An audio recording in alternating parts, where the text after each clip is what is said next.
Alright, here's a market snapshot. Decided to figure out how to tie a tie. Um, really bored waiting for the market to do its thing. But let's take a look. So here, overnight, really went back to pre-crude report. And it hasn't really wanted to go back up. Just looking at the overall picture, it tried to touch the 2220 area, sorry,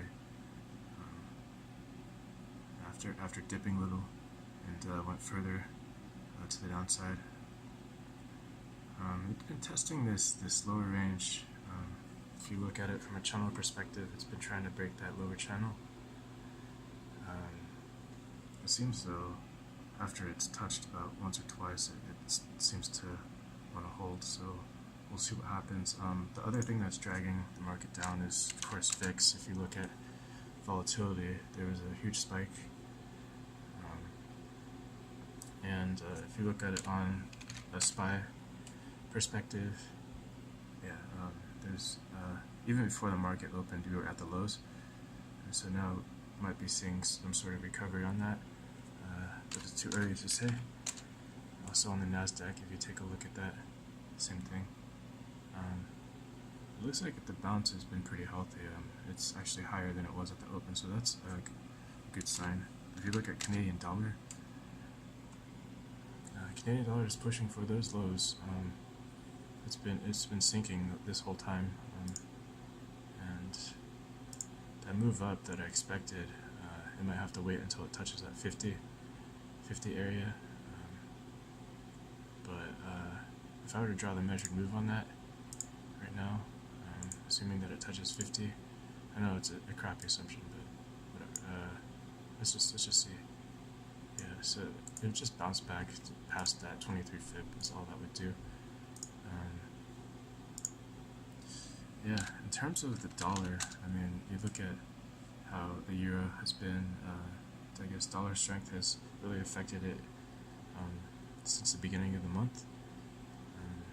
On a longer term chart, yeah, it's at extreme. So gold's probably affected by that too.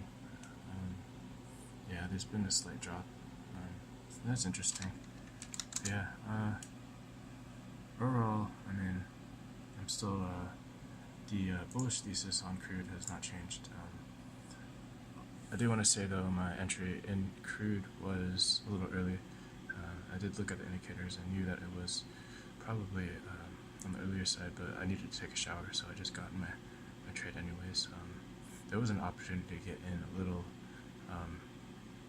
on the longer side, I guess, later, but you can see that there's signs of a divergence that, you know, on a longer time frame probably plays out and moves past this level, if at all. I'm surprised that they rejected the highs from yesterday, and I thought there would be a continuation, but I guess they really want to test that lower channel. In terms of measured move, yeah, what would I have to say about that? I'd probably pick like something like from the 0 to the 50 fib, and then use that as a start for this extension. So if anything, it would try to break the 50% fib, and that would also be the target for the day. Looks like the market's recovering. Yeah, if I had waited a little bit longer, I could have gotten a better value on my position, but overall, I think it's okay. Always looking for risks though in the market. Yeah, this shirt is actually kind of tight. Like, I don't know, feels like a little undersized. But yeah, I'm glad I was able to tie this tie. I don't think it really matches with this pink shirt, but just trying to experiment. Okay, hope it's not too wet out there, and I'll report back later.